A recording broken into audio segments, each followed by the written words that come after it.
Hello. I was saying in a previous video that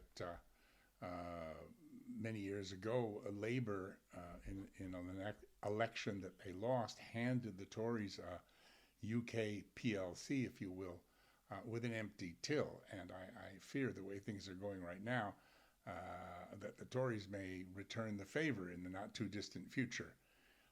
And a lot of people are saying to me that in Stan, Laurel, and Oliver Hardy fashion, they would very much like to say to Rishi, well, that's another fine mess you got us into, Rish. So, what are the flaws in the mini budget? Well, there are many, according to whomever you're speaking to.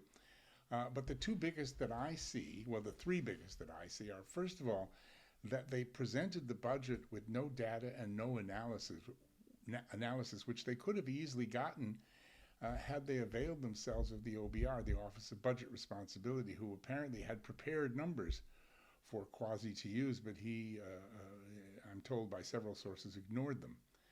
So he ended up presenting a budget full of tax cuts and similar that was unfunded, no description of where the money's coming from or how it's going to be repaid, no data and no analysis to support it.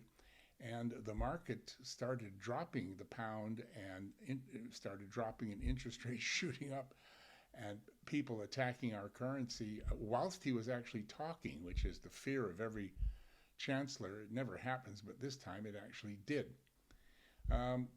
The second biggest problem with the mini budget is that it was directed towards the rich or the wealthier, with the explanation that the benefits of it would trickle down to the poorer people. Well, trickle-down economics, as they call it, is not an economic theory. It's actually a joke. It's a wisecrack that was used by the great American humorist Will Rogers in a joke he made in the 1920s. It's never really been an economic theory, and it doesn't work.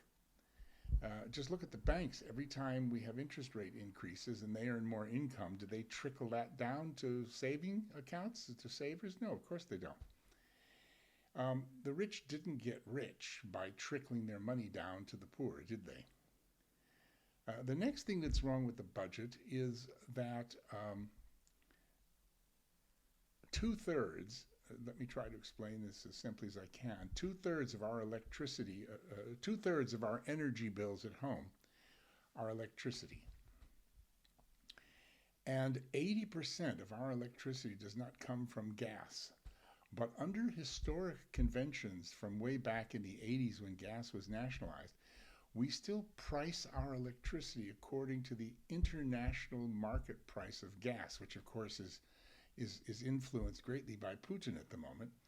And the cost of that gas is huge compared to, say, the cost of our own onshore North Sea gas.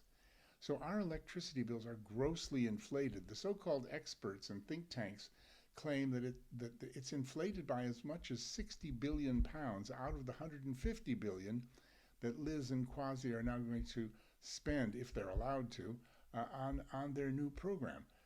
So if this is true, and people are just researching the reports that have been produced by these institutions, although they point out that many people, including Boris and including John Penrose, the architect of the price cap, which, by the way, he says is no longer fit for purpose, have been banging on about this for years and years, but the government isn't listening. So we're being grossly overcharged for our electricity, and 60 billion of that 150 billion that we're now going to have to eat is, they say, unnecessary.